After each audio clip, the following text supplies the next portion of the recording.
Welcome back to the Low Stick Podcast. I'm your co-host, Jason Retz. And I'm Eric Dettman.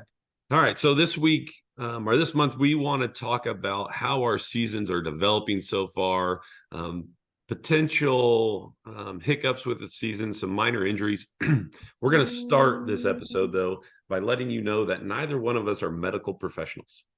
Not at all. In the case that there's something really wrong, you need to see a doctor or have your athlete see a doctor. But we want to give you maybe some things to think about with some minor injuries or hiccups when you come in the middle of the season, things that you may be able to help with along the way.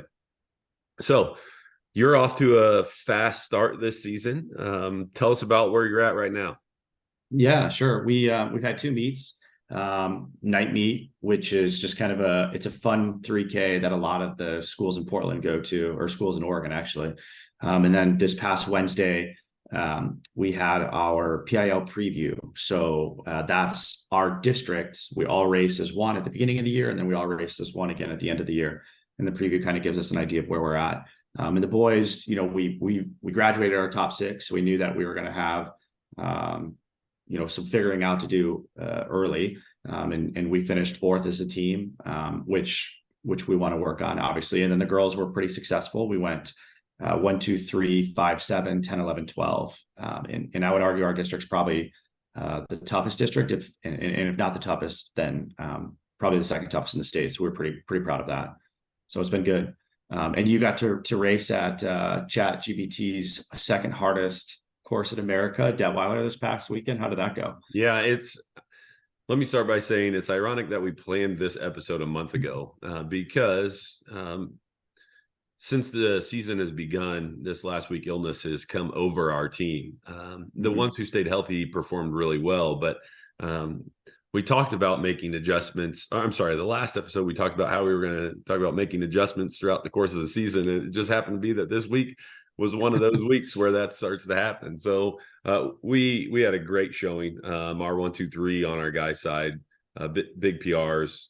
Our girls ran really well, but I only had 3 going. We have some sickness and some injury, so it was good to see along the way. So for us, that was our first opener where we were taking the training wheels off and letting them go. We've had 2 races prior, but we kind of had them really in control for those first 2. So this is the first one where we had a full go without having a full go with the roster because of illnesses. So sure. We want to start with those back to school illnesses and flus and all kinds of stuff. So when you're getting your athletes going here in the season as it begins, there's several things that you need to think about, including how much sleep they're getting, the adjustment to being in the classroom, and those little flu bugs that go around the building. I will say for our team, we had cut back on all morning practices last week because of trying to get some more sleep with some illnesses. We are trying to make adjustments for athletes, not have the athletes adjust to what we want to get done. I don't know. Do you see those flu bugs or those little things go around early on in the school year? Yeah, definitely. And we try to be really conscious of that, especially in the first couple weeks of the season. When school starts, you've got the stimulus of just not, being able to sleep kind of till when you want, like you do in the summer. Getting into the school, you have all these people around, your mind is stimulated all day from an activity standpoint. So we try to be really conscious of that, just because there is so much more on their plate, and it happens rather quickly. They go from nothing in a sense to a lot. And we try to talk about that with the kids, with a couple weeks left in the summer of like, hey, start trying to get on a schedule now, because like by the time we get into school, like it's going to be a lot easier on you, and you're going to have a lot more, a much more enjoyable experience the first couple of weeks if you're already in some type of a rhythm where you're going to bed at 10:15 and you're waking up at 7 a.m. or whatever that might be. We really try to talk a lot about that. And I think on one of the earlier podcasts, we talked about the idea of championship sleep, right? The Paul Vandersteen, former Neuqua Valley head coach. And we talk about that with our kids a lot. And it's funny because I hear them now, one kid will say to the other, like, oh, I got my championship sleep last night. Or another kid will be like, I was up so late doing homework. And somebody's like, man, you got to get that figured out if you want to get your championship sleep. And it's cool that it's resonating with the kids in that sense. Another thing with this is going to sound silly, but this is something that um, that my old head coach, when I was an assistant at Lincoln before I took over as the head, she used to say all the time is don't touch your face. You have so many germs on your hand, and so many people are like wiping their face, touching their mouth, touching their nose, whatever. It's the easiest way to get sick. And I don't know if that's true or not. Again, preface what you said, we're not doctors. But I swear, like in the 10 years or 11 years now that I've been at Lincoln, she probably started saying that in my like third year. I've been sick like 4 times. And I'm really conscious about not touching my face. Sounds weird, but we preach it to our kids a lot. And I think in some ways, like we have less sickness than I would expect with a team as large as ours. Look, what do you got to lose, right? I mean, Right. it's one of those things where you don't do it, there's no consequence on the Right. flip side of it. Exactly. So if you take anything out of this podcast, it's don't touch your face. Don't touch your face. Don't have your athletes touch their faces. Yeah. So, you mentioned it, sleep can be the number one thing to help get us through this. So as you are planning workouts and you are planning your runs, really be conscious of their sleep patterns. Try to adapt as much as you can. We had to leave super early for the meet, and we got there later than we wanted to this last weekend, but I wanted to let them sleep as long as possible. I mean, the bus left the parking lot at 5 a.m. I didn't want to leave at 4:30 when we really needed to, because I wanted to let them get as much sleep as possible. So as a coach, you really got to think about those sleep patterns and how you can help them be successful. The ball's in their court, obviously, but if you can plan everything according, then you're going to put hopefully your team in better position. Yeah, let me ask you this. Talking about sleep, you mentioned that when you guys have your first week of school or first week back, you cut out morning runs. So I'm assuming you bring those back at some point. Like maybe the first week they're gone, the next week they come back. What does that look like for you guys? Yeah, honestly, I'm just reading the athletes and their health. We plan on this week, Thursday, assuming people are getting healthy again, starting with the Thursday run. We try to like to do it 2 times a week. And when I say morning practice for us, we do a lot of auxiliary and speed stuff on those mornings. It isn't necessarily just show up and run 30 minutes. They'll come and get 10 or 15 minutes in, and then we'll do a bunch of drills. We're going to sprint. We're going to do med ball throws. We're going to do plyometric activities. So for them, it's not just come run. It's come, we need to work on these other things. And if they're not healthy, we're not going to get out of it what we need to. We do a lot of balance activities along the way. And it only takes us a half hour, 35 minutes to get through everything. But once again, what's the value of that if they're not getting the sleep that they need? So we're just going to be really conscious of what that looks like. We had started back and then sickness had hit the team. And so we scratched it last week. So, to the point of the kids, I need to make sure I'm reading them accurately and not force feeding them what I think is right for them, because what is right for them is getting their rest. If they're not getting their rest, then it's going to lead to other things such as shin splints or knee injuries, IT issues, right? Those things can snowball on top of each other if they're not taking care of themselves. So for you, not that you have a lot of injuries, but what's probably the most common thing that you've seen come through, especially with younger athletes that don't have a ton of experience in your program? Shin splints. And I bet if we polled every coach in America, they'd probably say the same answer. Yeah, I think that's the biggest thing. And I think, there's a lot of factors that potentially to that, increasing volume more than they've ever done, increasing intensity more than they've ever done, lack of, certain mobility, flexibility, strength, lack of proper footwear. It's one of those things that has, we try to preach out a lot. Yeah, it's one of those things that has so many factors that can lead to it. And right. I could be incorrect here, but shin splints are normally when the tibia and fibula are just having a little movement next to each other, and a lot of that comes from fatigue. So being able to prevent some of that fatigue is going to be super important. So what are the things you do? All right, you got a sophomore kid who's run a little bit or has been pretty committed in your program, starting the year has some shin splints. What adjustments do you make to him right away? Yeah. So a couple things. One, with some of those new kids, if you're talking a sophomore kid who's brand new to the program, we actually do a lot of walking initially. So before, like, we have a kid who's new, before they're going to go out for a 4 mile run, they might do like walk a lap, jog a lap, walk a lap, jog a lap. And that sounds, like, oh my gosh, they're not getting anything in. How's this kid getting it better if they're only walking a lap? But the way that I kind of look at it is, for a lot of these kids, like, if they take a week of doing that, where they can build up some of this fitness, whatever you want to call it, that's going to be, they're going to improve at a significantly greater rate than if we try to run for 2 weeks and then they've got to take 3 weeks off, or have really minimal training because of shin issues. So for a new kid, that's what that's going to look like.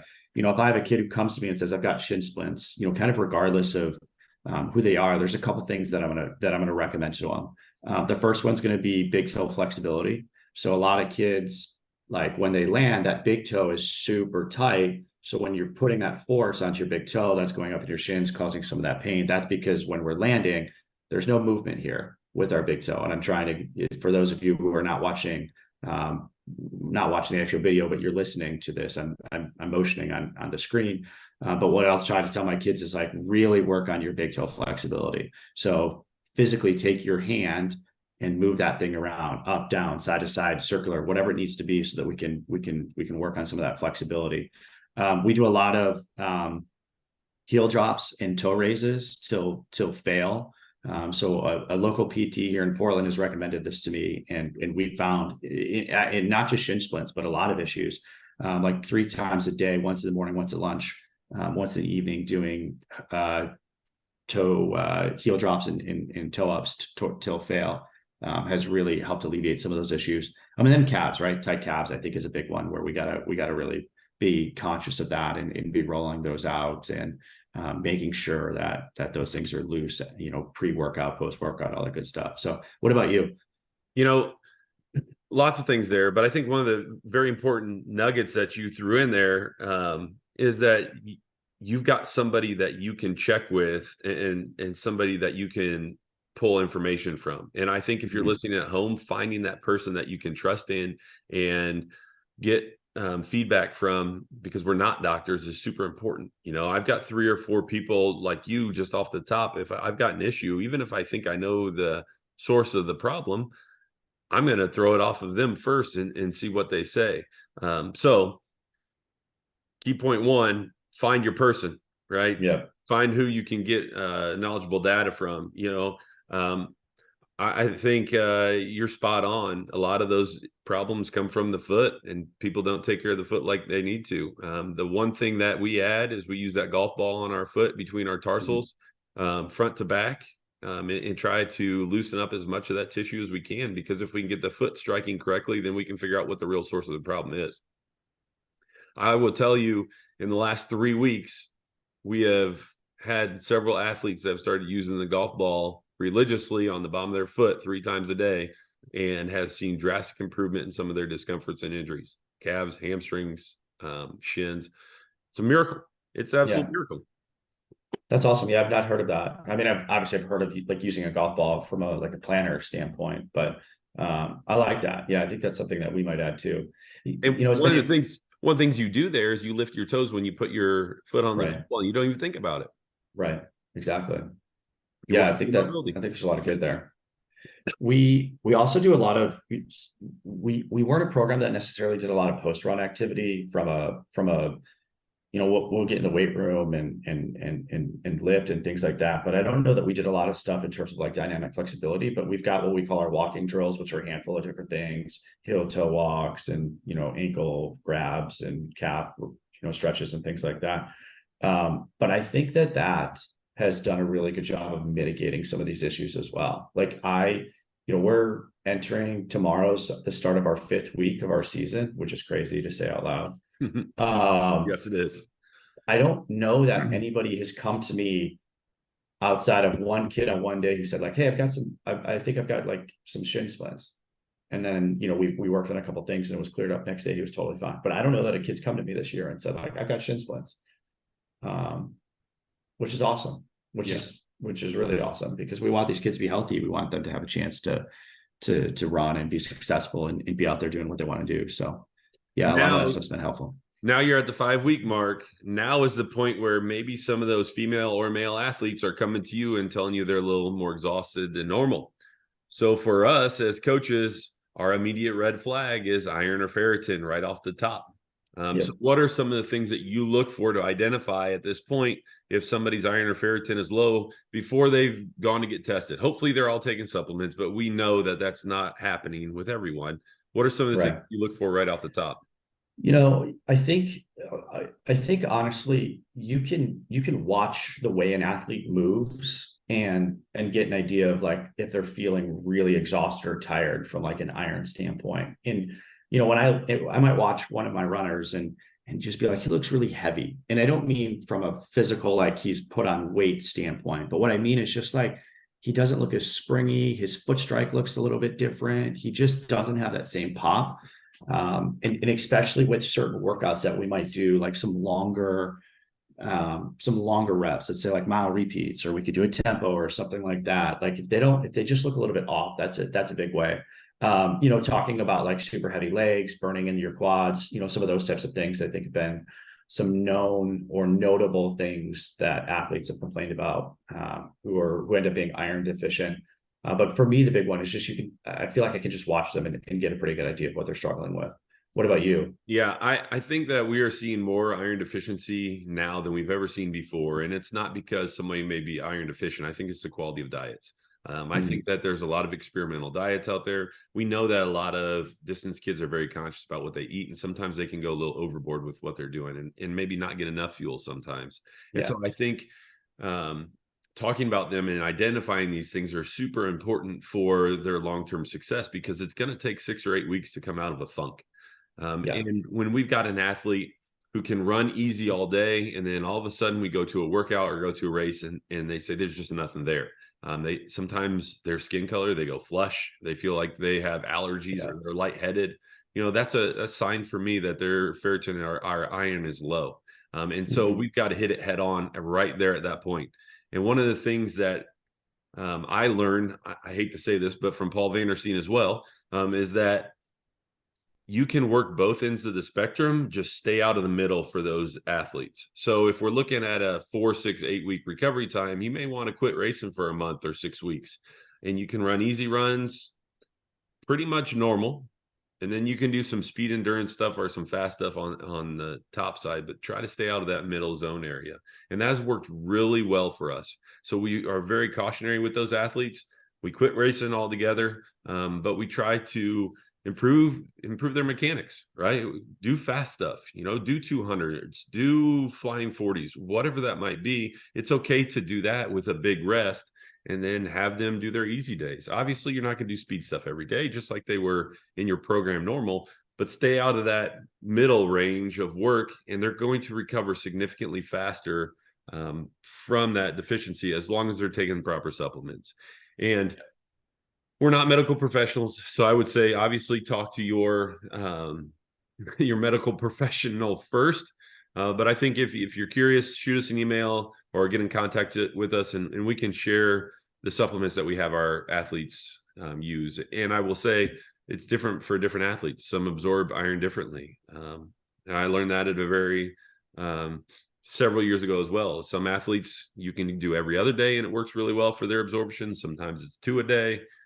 Everybody's just a little bit different, making that adjustment. Yeah, I think the big thing too is, within allowance of maybe like what your school allows, encouraging your athletes to get their iron tested a couple times a year, just so that you have a base number at the beginning of a season. And then if we start, seeing them experience some hardship or really tired or this or that, whatever it might be, you can get tested again and have an idea of like, am I struggling? Am I going down? Am I going up? Like, I think encouraging your athletes to get tested a couple times a year is a really helpful tool. And that's a number that we can fall back on. So I'd encourage coaches out there to encourage their kids to do that. Yeah, and the one thing I'd add there is this is the one time I wouldn't listen to the doctor. Get that baseline of numbers. The doctor's Yeah. going to tell you you're within your normal range, but you don't know your normal range until you've got a baseline of several different tests. Yeah. The baseline for being okay is like the ferritin of 20, which is ridiculously low for a distance athlete, right? We're Right. processing oxygen. So find your normal number and go from there. So for new coaches who are maybe like, I've not ever, dove into the idea of getting my iron checked, what should we be asking for? Like if you're having an athlete who's going to get their blood drawn, what numbers are you asking about? Obviously ferritin, anything else? So for us, we do ferritin. We do absorption. We ask for anything, any number they can get us, because then we can track it, right? To be able to see. But at bare minimum, we're getting that ferritin number absolutely, and knowing what that looks like over time. Because for us, it may say normal range, but we know as coaches that something isn't right. So we're going to encourage in a few weeks or in 2 months to get rechecked to see where we're at after we've had a lower activity and starting on our supplements. Sure. All right, so I was going to say the only other one that we encourage our kids to get the number 4 is hemoglobin as well, just because that's obviously responsible for the actual delivery of oxygen to tissues. So that's another that we ask them to find out to make sure they're not low from that standpoint. And if you want to know the normal ranges for athletes, like I said, just shoot us an email and we can help you out there. It's going to be a little different for a lot of people, but we can give you the suggested on our end, what we've seen poor and what we've seen good. All right, so we're back past some of the basic injuries. What kind of adjustments are you making at this time of the year as you really start racing? Right now, you've opened it up at least once, and you're a couple weeks away from going hard again. What are you looking at for your team to be able to make those proper adjustments?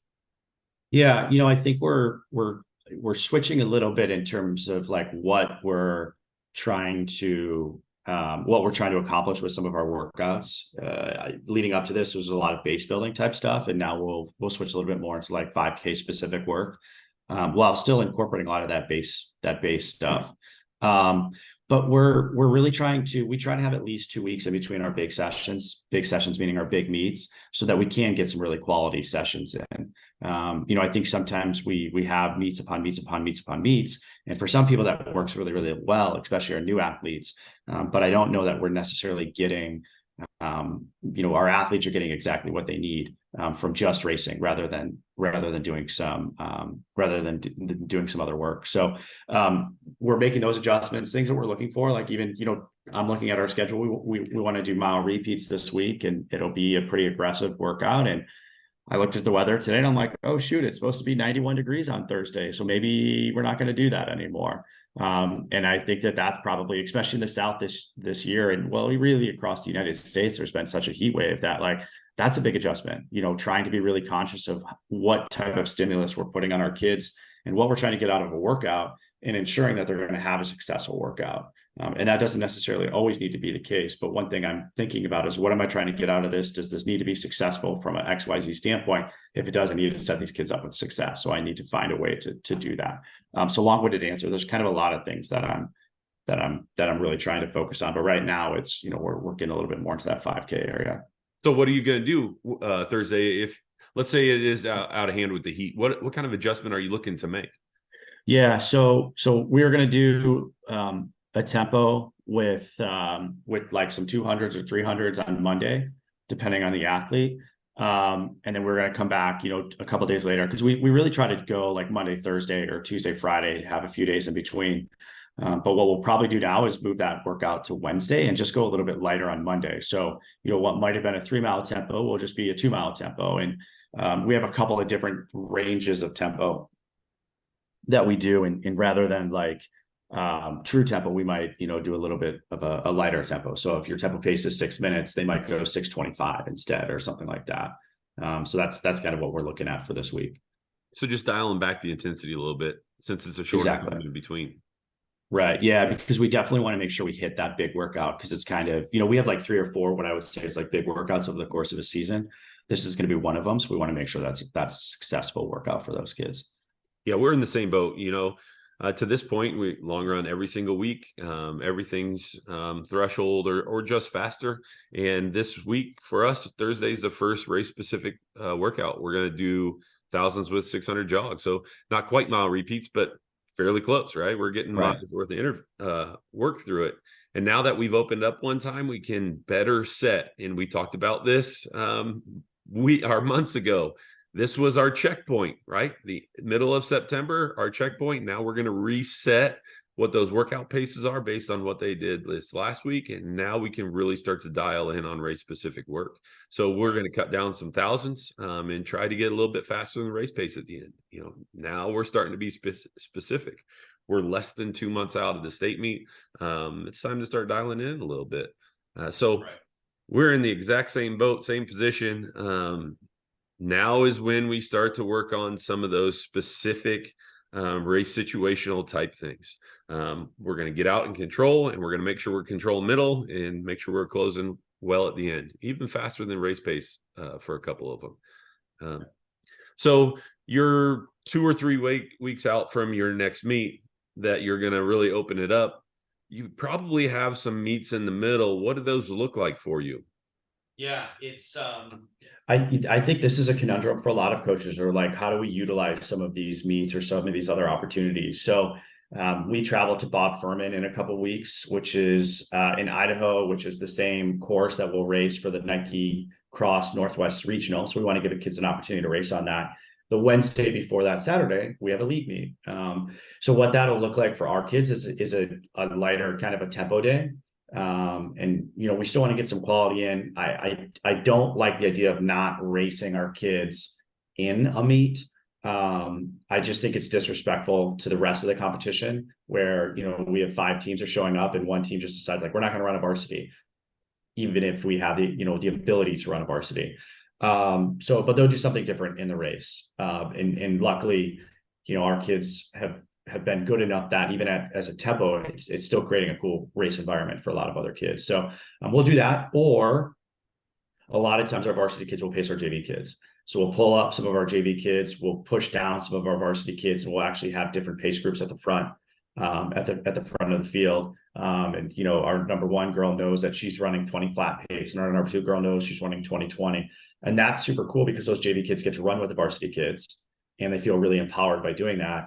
And the varsity kids feel awesome because they're like, oh my gosh, I helped this JV athlete just run a massive PR. And they're super fired up and pumped about it. And I got to be a part of that experience. So we try to do a bunch of different things depending on, what's kind of going on that week and what we're trying to get out of it. But we definitely will use our league meets in a variety of ways. And I imagine you go through the same thing. I think you guys go on Tuesdays, if I'm correct. So, maybe a little bit more time before a Saturday meet, but what does that look like for you? Yeah, it really does. I don't want to say messes up the week, but with our schedule, long run, our workout day is on a Monday. And so when we go on a Tuesday, normally we'll bump that long run to that Tuesday, and our varsity kids will use that 3 mile in the middle to help a younger kid potentially PR, but then get a little more volume on top of. So we try to get as much of the volume of our long run done before the race actually starts, and then try to use the end of the race as the tempo end of their effort in order to finish fast, so to speak. And we'll pair groups together very similar to you and try to get those younger kids PRs. We hand out our PR bands and hopefully take some pictures on Tuesday after we set some more PRs. But I think it's difficult for a coach to have a bunch of extra Tuesday meets or Thursday meets or whatever that might be when you're looking to run fast. It's just nearly impossible to have your kids or expect your kids to run hard all the time for those. So I think you've really got to be conscious about what you're doing in the middle. And I know we've hit on this several times, but now you're in the middle of the season, you're actually seeing it happen. It's one thing to talk about it when you're away from it. For you, it could be tomorrow, it could be 2 days away where this meet's going to happen, where you're going to put your kids in the race, and you got to understand that racing them all out and then turn around and do it this Saturday is not going to work well long term for you. So I think it's very important that you are thinking about those things and how your season's developed. Are you who you thought you were 2 months ago? I don't know. Sounds like you're pretty close to where you thought you were going to be. I can tell you we're pretty close if we're healthy. That's just a huge thing to think about as you're moving forward. All right, so we race hard again in 2 or 3 weeks. Now what? Now are you starting to think about postseason? To an extent, yes, but we're still I think we're still early enough. We're 2 months out from NXR Northwest. We're 7 weeks out from the state meet. So I think in the back of our minds, we're thinking about that, but there's still so much ahead of us, and there's still so many things that we want to accomplish. And one of our core kind of values within our program is wherever you are, be all there. So I don't necessarily want the kids focusing solely on the state meet, because there's so much about this journey that they're going to miss if that sole focus is 7 weeks from now. Okay, But but where's your brain? I mean, my brain's on tomorrow. My brain's on a month from now. My brain's on Right. November, December. My brain's on 4 years from now when I'm looking at what's our freshman group look like. My brain's on, we've got this great 6th grade class that my brother's been telling me about at the middle school level. I mean, my brain's all over. But I think that's super important, right? Because you got to be able to peg that and see that, Yeah. right? You ask your kids to be present, but sometimes as coaches, it's really difficult for us to do it. Yeah. And that's the thing that I am even continuing to try to work on more and more. But yeah, I think you're spot on. But I also think as coaches, like we have to be looking at some of those things, because I think we can become complacent. I remember early in my coaching career, we had a team that we won our district. I think 3 or 4 years. But what we hadn't done a good job was this class that had come in that was really talented. By the time they were seniors, there was nobody following them. So we went from winning our districts 3 or 4 years, winning a trophy of the state meet, doing all these cool things, to we didn't even qualify for the state meet the year after they graduated. So I think as coaches, we definitely have to be conscious of that kind of stuff and be looking at like, what are we lacking? Where am I missing pieces? And finding those pieces, finding those answers, giving more attention to some of those freshmen that could be, the heavy hitters for you in a couple of years, even if they don't necessarily show that right now. I think you do a great job of this because you're a smaller program, right? Like for us, we have over 100 kids coming out for cross country. You've got what, 30? So like you have to nail it. So you have to be looking at who's coming up and what can those people do. I imagine that's constantly on your mind.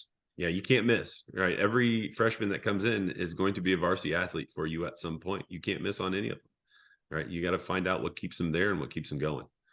Yep. All right, so we're wrapping up here. Let's see. We want to make sure that you understand that these little nicks and injuries are going to happen. Okay, we only touched on a couple of them, but you could be IT, you could be all kinds of crazy things. I think if you have somebody that you can run this by, whatever that nick is, do it. Don't just send them to sports med, right? If you can talk to somebody who is running specific and knows about it, do it. Get feedback from that person. Now, obviously, you're not trying to override a medical doctor, but the more you can learn about these injuries, the better you can help your athletes maybe prevent it in the future. So I think, number one, find your person. Find that person that you can run these things by. Number two is always be cautious, right? You would rather be cautious about this, be wrong, and everything's okay, and then be ready to go than to downplay it and then they get hurt and then the season's over for that athlete, right? So be cautious, find your person. What else would you add to that? I think, just be conscious of what you're having your athletes do initially, to try to prevent those things, from the get-go. But to your point, I think the biggest thing is finding the person who those are. We've been lucky enough that those people are also runners or have been involved in the running world. So, sometimes you go to a P2, it's like, I'll take 8 weeks off and you'll be fine. It's like, it doesn't work that way. I need this person to be able to race. So making sure that your person has an idea of like what your goals are, what your hopes are, and what your athletes and teams' hopes and goals are. I think those are big ones, but also just being really good about the recovery, really good about some of that post-run and pre-run activity, to make sure that your athletes are doing, whatever necessary to stay healthy. And then, the number one, and I think we bring it up on every podcast, but it's the most important one, is sleep. Make sure your athletes are getting 8, 9, 10 hours of sleep a night. And if they do that, like miraculously, the majority of those things will disappear because they're recovering. Yeah. And that would be the biggest one. Yeah.